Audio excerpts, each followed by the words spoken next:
Assalamualaikum warahmatullahi wabarakatuh. Terima kasih buat adik-adik, teman-teman semuanya udah menyempatkan waktu di siang hari ini. Di sini kita dari Universitas Indraprasta akan memberi penyuluhan atau memberi arahan tentang apa sih itu jurusan pendidikan biologi, dan mungkin selanjutnya akan dijelaskan oleh kakaknya. Silakan. Ini saya ingin menjelaskan di Unira ada apa aja sih gitu ya. Di Unira itu sama aja kayak di SMA, ada BEM namanya Badan Eksekutif Mahasiswa. Jadi di sini yang OSIS bisa dilanjutin lagi organisasinya di kampus lewat BEM. Terus selain BEM di Unira juga ada unit aktivitas mahasiswa di macam-macam program studi, termasuk ada unitas prodi biologi. Ya, ini ada prodi biologi, ada prodi fisika dan lainnya. Terus selain unit aktivitas mahasiswa di Unindra juga ada himpunan-himpunan yang menghimpun mahasiswa-mahasiswa aktif di agamanya. Misalnya di sini ada kami komunitas mahasiswa Islam. Terus di sini ada persekutuan mahasiswa Kristen atau PMK, lalu ada keluarga mahasiswa Katolik.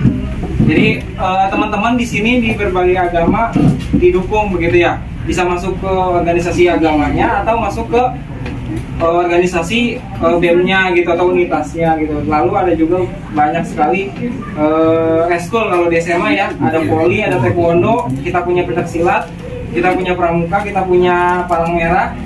Lalu yang lainnya kita punya sastra ya, terus kita punya jurnalistik, ya. Nih, kalian kalau masuk pendidikan biologi udah belajar doang ya. Nah, ada praktikumnya. Yang pertama tuh ada praktikum herbarium kering. Kalian pernah dengar nggak? Enggak. Coba pernah. Enggak. Terus yang kedua ada praktikum sistem penciptaan hewan. Yang ada di luar ini tuh ini apa? Kecil, kotak. Kalian pernah nggak? Enggak. Nilainya masuk nih praktikum ini. Di situ ada praktikum fotosintesis. Kalian pernah? Enggak. Jadi teman-teman, inti dari pembahasan slide ini adalah bahwa di Unindra ketika kalian memilih jurusan biologi, kalian gak cuma belajar doang aja, tapi kita juga terjun ke lapangan.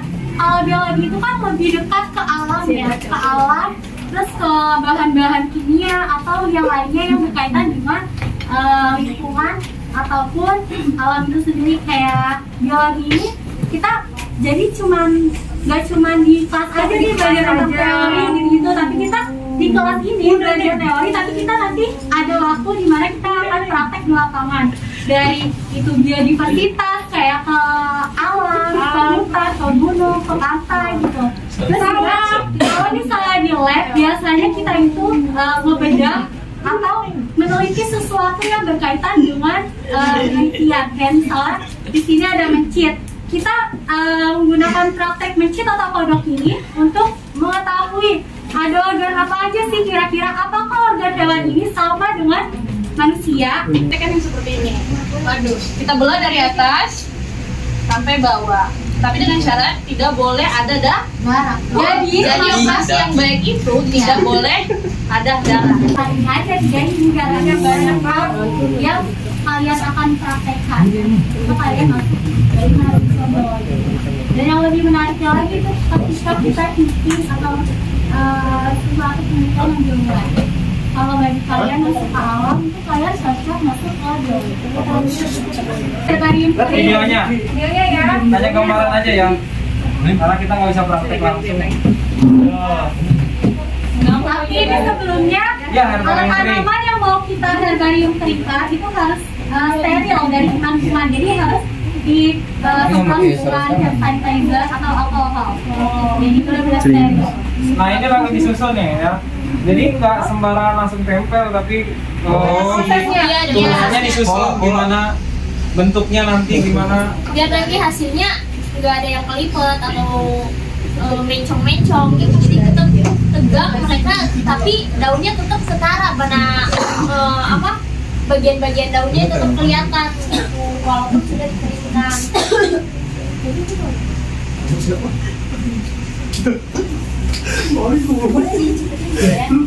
Jadi kurang lebihnya proses pembuatannya itu kayak gini. Yang mungkin yang udah pernah ya, sama sih, prosesnya sama. Iya sama aja. Nanti Udah pernah ya? iya dari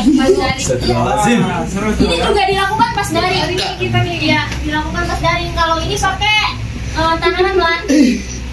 Iya. Nah, jadi ketika udah ditempel tadi daun-daunnya ke koran, kita tutup lagi korannya dan ditiban sama kayu. Itu harus rapat ya. Iya, harus rapat. Nah tadi pakai koran kan, nah nanti korannya itu akan diganti rutin, misalnya seminggu sekali atau 4 hari sekali.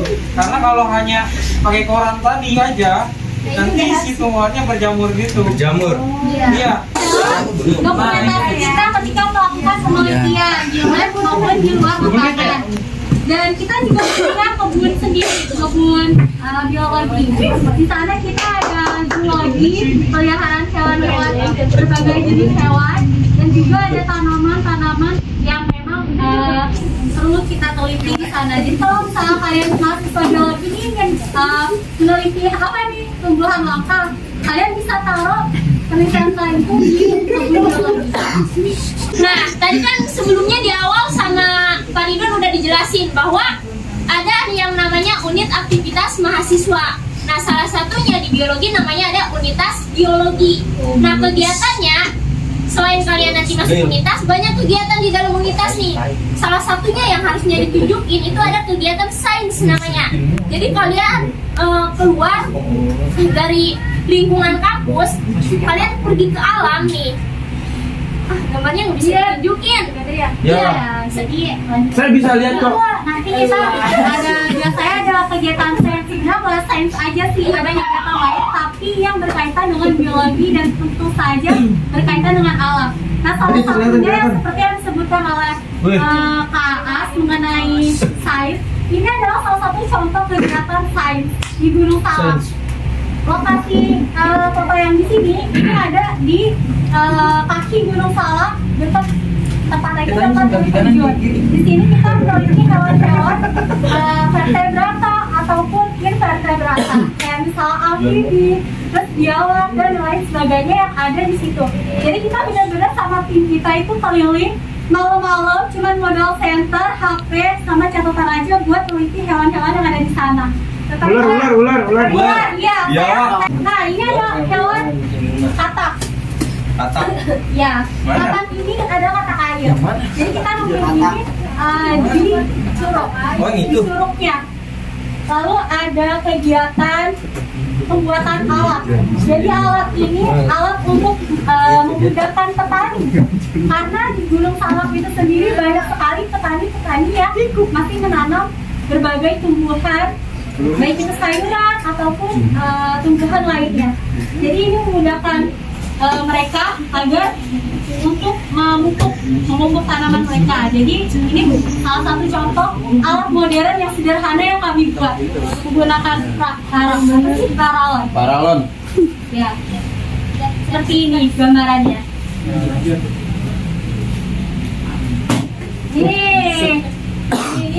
Ini udah jelasin sama Kak Windy, udah jelasin biologi itu selain beraktivitas di kampus gitu ya, praktikum, terus bikin herbarium dan bikin hal mengenai IPA gitu ya. Kita juga observasi kayak tadi ke Gunung Salak. Selain ke hutan-hutan, kita juga observasi ke langsung ke Ragunan nih, yang sebelah sana ke Ragunan, itu observasi buat mengamati perilaku hewan. Lalu yang ke sawah ini kita observasi buat wawancara tentang ekologi pertanian ya. Iya, jadi biologi itu mencakup semuanya gitu. Nanti kalau di SMA kan kalian hanya sedikitnya kayak percobaan herbarium aja udah ya. Terus paling nanti kalau pengamatan hewan ke Ragunan. Nah, di biologi, program studi biologi itu lebih ke banyaknya gitu ya. Terjun ini juga Ibu di mana ya? Di daerah Bogor. Iya yang Oh, ini ya. lebih suka belajar di luar dibanding di kelas cocok masuk pendidikan biologi. Mungkin ada yang mau ditanyakan mengenai yang udah dijelaskan kakak tadi. Cukup ya. Cukup. Terima kasih atas partisipasinya sudah meluangkan waktunya untuk kita. Mohon maaf apabila ada perkataan yang salah diucapkan dari kami dan wassalamualaikum warahmatullahi wabarakatuh.